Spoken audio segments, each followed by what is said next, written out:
Hello, this is Richard. This time we're going to be talking about sculpting, and this is only an introduction to sculpting because there are whole programs like Mudbox and things like that where pretty much all you do is you sculpt and you sculpt and you sculpt. And there are people that spend years and years learning how to 3D sculpt, and there's so much to it that I'm not going to go over it. Honestly, we're going to get you an intro so that you can start playing with it, seeing how it works, and incorporating it into your workflow. It's there, it's really good, and it does take a lot of practice, just like any other parts of Blender do. So, to start, we have our object here in object mode. We're going to switch it to sculpt mode right here. And now we're in sculpt mode, and we have this red circle, and we have this weird little wavy line circle up here, and we've got all these settings that you've probably never seen before, thought about before. Let's make this a little bit bigger over here, since that's mainly what we'll be using. And so, well, you might take this and your cube and you might drag it around and click and nothing's happening. Well, oh, what was that? Look, if I just take it on this corner, that corner is dragged out.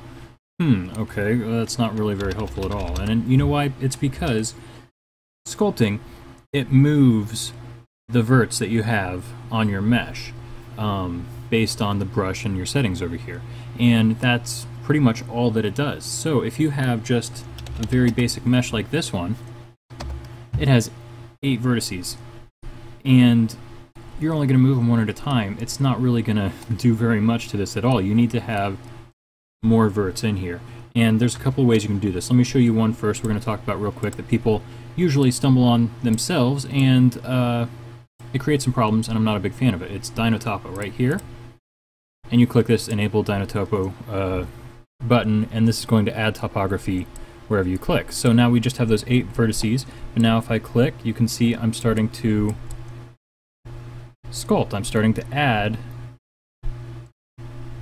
to this box wherever I click. And I'm adding because I have this button clicked. If I click subtract, then I'll be subtracting and pushing in. Or if I click add, I can hold shift and then smooth it. Now did you see that up here? This here switched to something else. That's because it's smoothing it back out. So holding shift does that. Holding control makes it the opposite. Turns it to subtract. And shift, smooth, control is the opposite. If I put it on subtract, now I'll left click and I'm subtracting by default, and then if I hold control, I'm adding. See, it just switches it to the opposite, and if I hit shift, it's still just smoothing. So let's leave that on add, and now let's click this one, accumulate. Now it's adding on top of on top on top, so you'll get these really steep peaks. If you just click that off, yeah, you can do that same thing too. It's more noticeable when you have different brushes on top of each other. We'll just say that for now. Now, Dino Topo, that's a quick way to jump into sculpting, and you can change the detail size here so you get much finer details. There's a big problem with this. I don't like it. I don't like Dino Topo. And I'm getting ready to show you why. Let's just do a bit more of this, play around. We get an ugly cube. Let's tab into edit mode. I did just have 8 vertices. Now look at this crazy jumbled mess. It's insane. And then even on these sides we didn't sculpt, you've got this weird geometry that's being created here. Of course, sculpting, it's going to triangulate your mesh, so don't worry about too many triangles or topology or anything like that. But look, there's this 5-legged pole here. I mean, there's where are these loops going through? Let's try to select some. Let's put it on edges, and you can't select loops. There's no good way to edit this. I mean, it's just a jumbled mess. Look at this pole here. That's what, like 10? That's a 10-leg pole. There's all these really small, really stretched out triangles, and to illustrate this point, let's hit, where is it? Smooth. Nope. There's a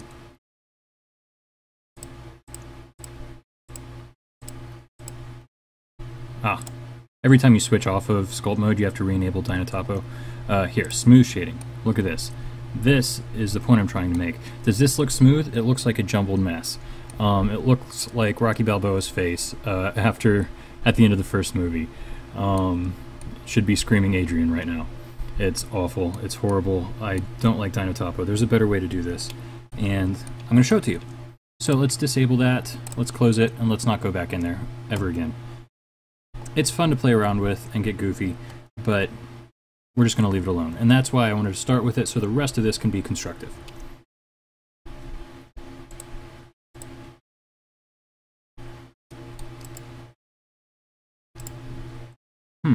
It's weird that that's not showing my... There we go.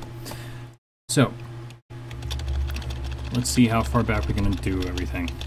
Get it back to, there we go, a nice basic cube. Alright, it's just a little bit off because I stretched it out there. Okay, so the better way to do this? Well, let's go into edit mode before we sculpt, before we do anything else. You've just started this up, you want to sculpt, you go into edit mode. And there's a big button right here, Subdivide. Just hit that a bunch. I'm going to leave this right here so that you can see what I'm doing better. But if you're actually sculpting, you're going to want to hit this a couple more times. You need a lot of verts to make it look smooth and nice.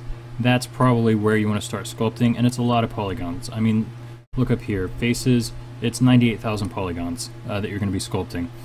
So that's a lot for a cube to add a few things here and there, and that's why retopologizing is really important to people that do sculpting. And that's, retopologizing is a different video, where you go back over what you sculpted and create lower polygon meshes out of it. I've gone over that a couple of times, a little bit here and there, but I need to make a whole video of it by itself. So, you've got this. I'm going to take a couple layers off so you can see what I'm doing. Go back into sculpt mode. Now, I don't have to do Dynotopo.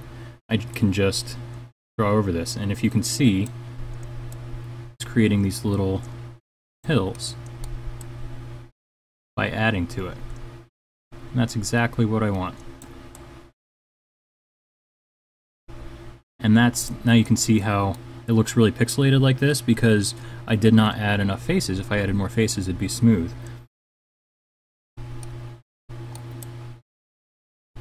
Well, smoother. But then let's look at some of these options. Radius, this is obviously the size. Everything inside the circle will be included, just like doing circle select or some of those other things. And then auto smooth, this smooths out your strokes as you're going. Kind of like proportional editing, it's going to grab the things around what you're doing so that it's less pixely, more smooth. You can see that there. Let's switch to a new side. So it's good to turn that up a little bit. Now, one thing I do want to note, you're not going to be great at sculpting unless you have a pressure-sensitive tablet, and you can click these buttons here. Hook up your tablet and click these, and then it'll take the pressure input from your tablet. Depending on what tablet you have, there might be a little bit more to it. I'm not sure. I haven't really used it because I don't really use sculpting to create characters. But I think it is important to know how to do it.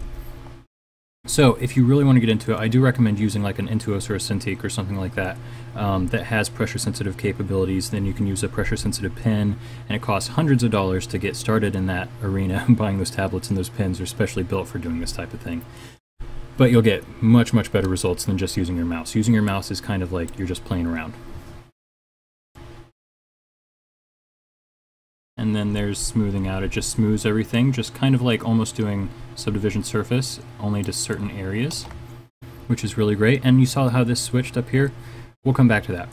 Now you can do it on just the Z-plane. And see, now it's not raising the sides, it's just raising the top. It's just up and down on the Z-plane. Or you can do any other plane, or just the view plane, or the area plane. I like to leave it on area plane, then I can do the top and the side, however, and switch it around as I go. Let's get back more to a cube here.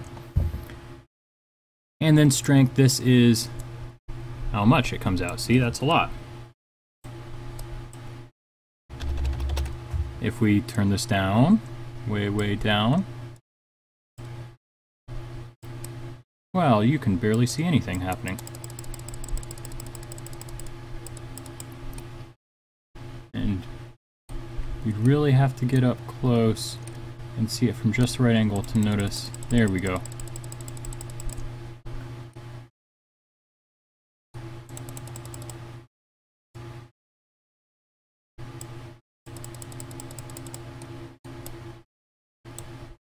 But you can change the strength there. And then you can use a texture as a brush. We're not going to get into that. Stroke. This is interesting. There's all these different ways to use strokes. And space, that's generally, you can just leave it on space. Jitter, let's look at what this does. If you turn it all the way up, whoops. Let's turn my radius down a little bit before doing the jitter. And let's put this on like 1.5. You can see it speckles everywhere. That's from the jitter. Let's turn the strength up so you can see it better. See, it's not really under my mouse at all. It jitters it. Just like it says. You can take that down to 0 and turn it off, then it'll just be under where your mouse goes. Undo everything. Okay. Spacing. This, spacing between brush daubs as a percentage of brush diameter.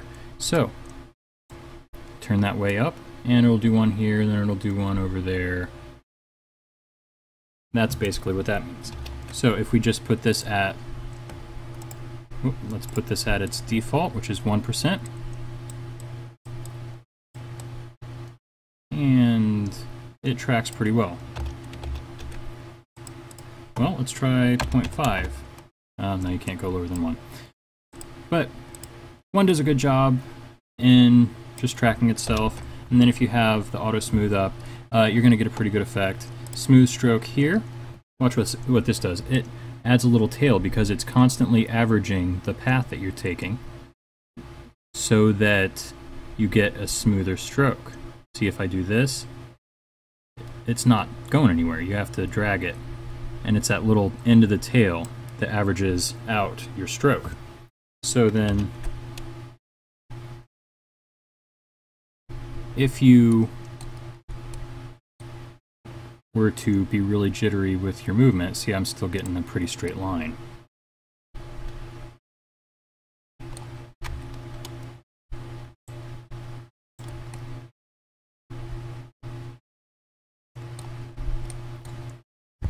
And you can change the radius here. That'll give you longer tail, factor, and it just changes the different things about it. We'll turn that off. Let's reset these to default value first. Turn that off. I don't really use that too very much, but it is handy if you don't have the steadiest hand.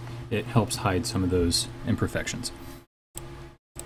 Curve, this is, well, the curve of what your brush is going to do.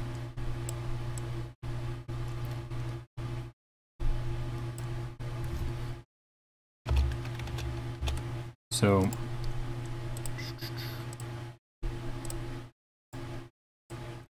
then you can select these different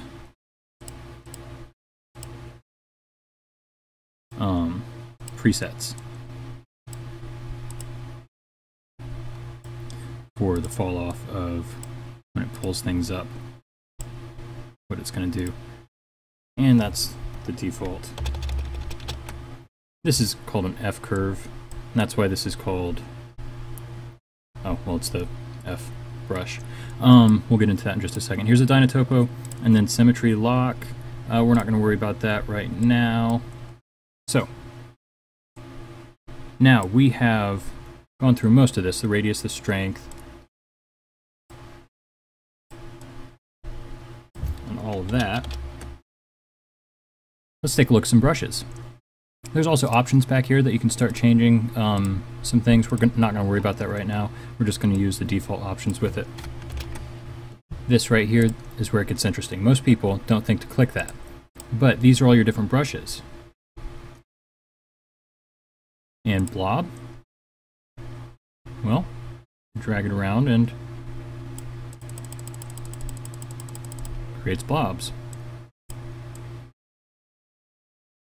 It's a really nice one if you're not going to use the default. I like using the blob quite a bit for making different things. It looks pretty nice and pretty organic. Radius strength, auto smooth, pinch. Makes it more blobby. Or none, just makes it a little raised.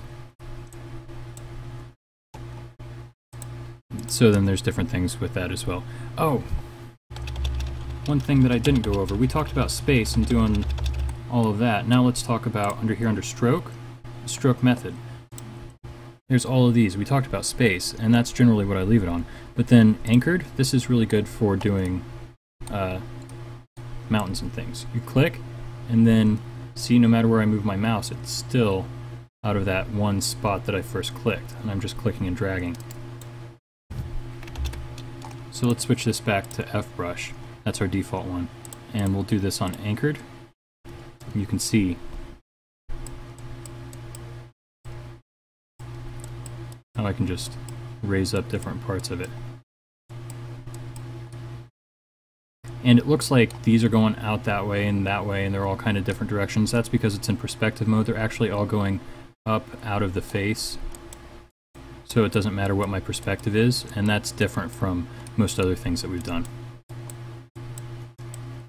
See, it's based on the face, not the perspective. That's anchored. And then that would be a time that you'd want to change those curves. You can really see the curve fall off with this.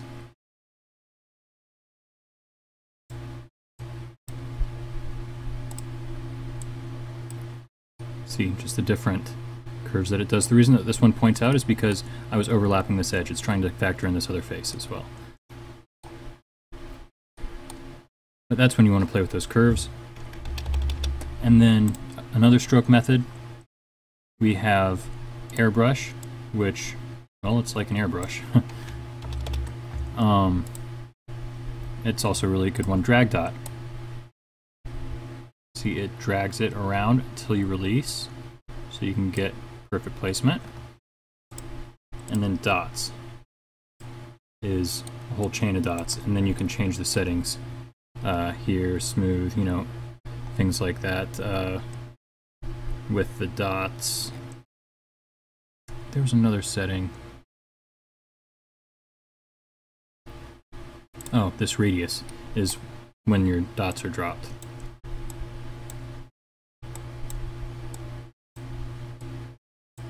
There, see.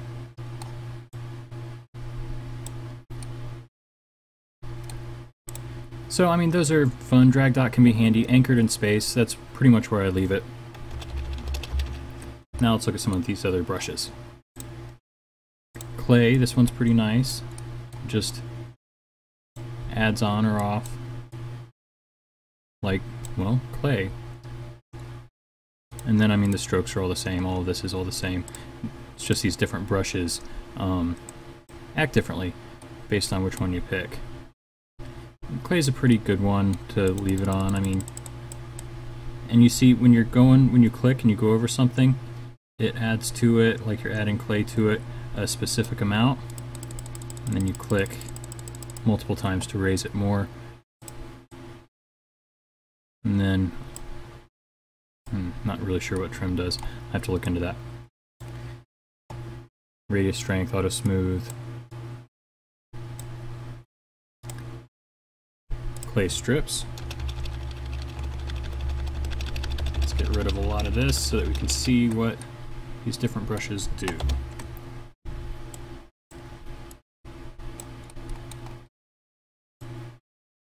That's really hard to see.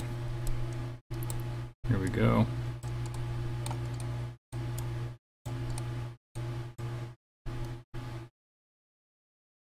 Just adds strips of clay.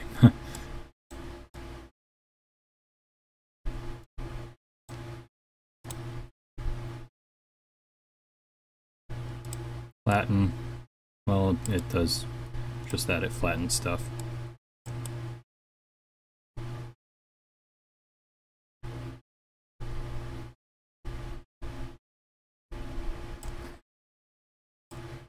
And then F layer, this one's pretty nice.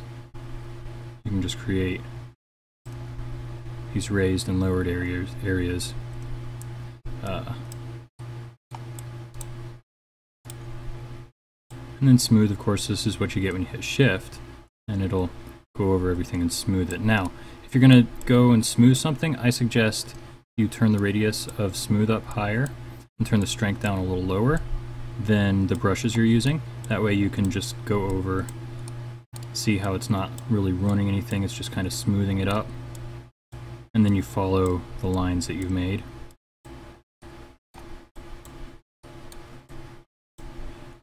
Smooth them back out. There you go. Snake hook, see, it grabs and it pulls.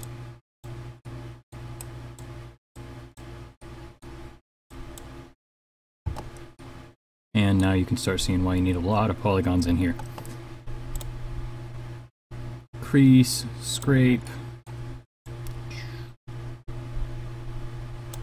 Just turn that strength up, turn that radius down. No, just scrapes a section out. I mean, they're pretty descriptive, and you can see basically what they do. See, if you can see that, it just, instead of adding or subtracting, this is just nudging the vertices in the direction of the perspective and the direction that I click and drag to just nudge some features.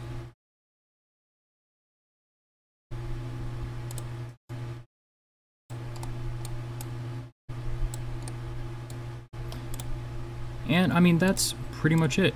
Here's a thumb. See, just like the, what was that called? The snake hook? The thumb. Just grab it, push a little bit, just like you're sticking your thumb in it and smudging your piece of clay.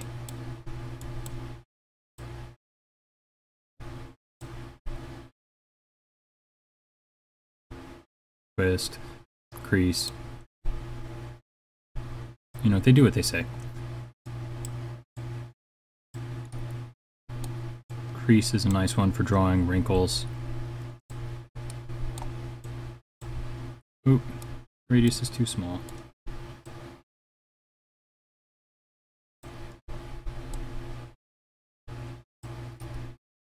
That's definitely why you want lots and lots of polygons.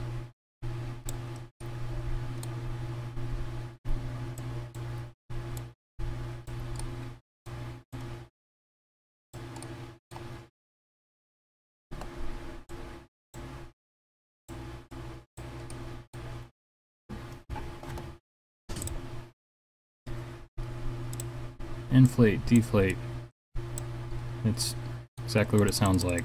You're just puffing up parts.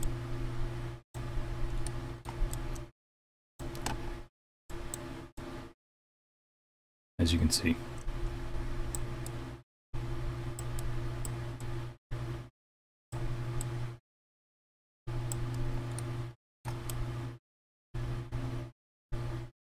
So, I mean, this is one that you would use after you have features already built, instead of like starting with it on a flat surface. I don't really know why you would use it there.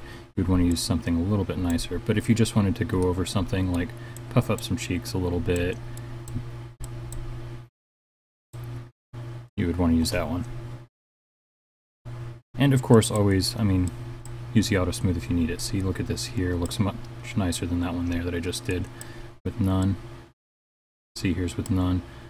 Auto smoothing just does a much better job. It kind of relaxes those vertices as you go over them so that you don't have those hard edges where you weren't working or where you didn't go over enough times. But that's pretty much the basics of sculpting. I recommend that you get in here and you start playing with it so you can start learning how to use these different brushes, how to use the different radius settings, the strength, of course, which I've showed you, auto smooth, and then changing these strokes between anchored and, you know, airbrush or space, and then you can come down here and you can change the curve to get different results as well. Like this one, let's go to crease and use that pointed one there, and you probably get a much creasier result with that curve. Of course, I just don't have enough polygons here because I'm trying to make sure that you can see what I'm doing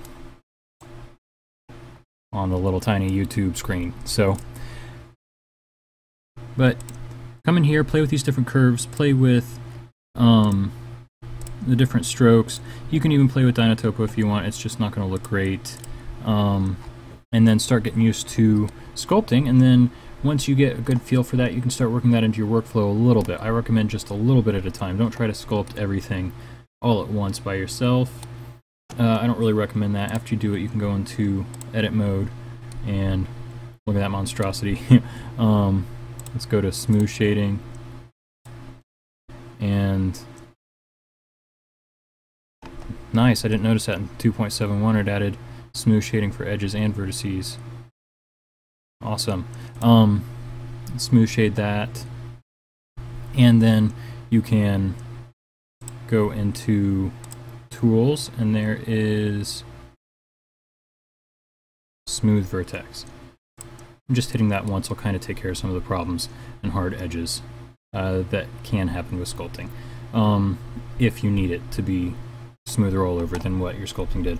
I recommend like taking a mesh that you've made using traditional like box modeling or extruding or drawing your vertices and then filling in faces. However you work, I recommend then taking that almost finished mesh and putting it into Sculpt, and then sculpting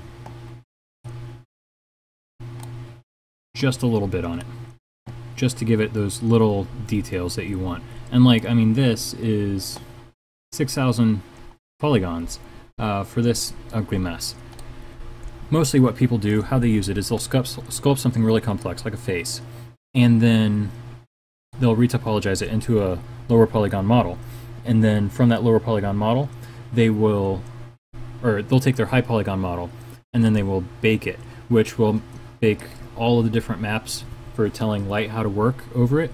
And then they can apply those to the lower polygon model so that it looks like the higher polygon model. It just scatters light the same. Even though there might not be that crease along the mouth of the low polygon model, the normals baked from the high polygon model will make light reflect as if that was there, so you get a much nicer effect. And that's really where sculpting comes in. I recommend using it in little ways to help your mesh out if there are certain details you can't do with normal sculpting, and I recommend doing it with that subdivide option. Subdivide the places you're going to sculpt to put in a bunch of polygons, do your sculpting, relax the vertices, and then take out any polygons you don't need, because it does take a lot of polygons to sculpt nicely. But that's pretty much it. I hope you got a good overview of how to sculpt and that you can get started with sculpting. This is by no means the end of it, of course. I mean, anybody can do this, but hopefully you have a good idea of the tools available to you and how to use them. Thanks for watching. See you in the next video.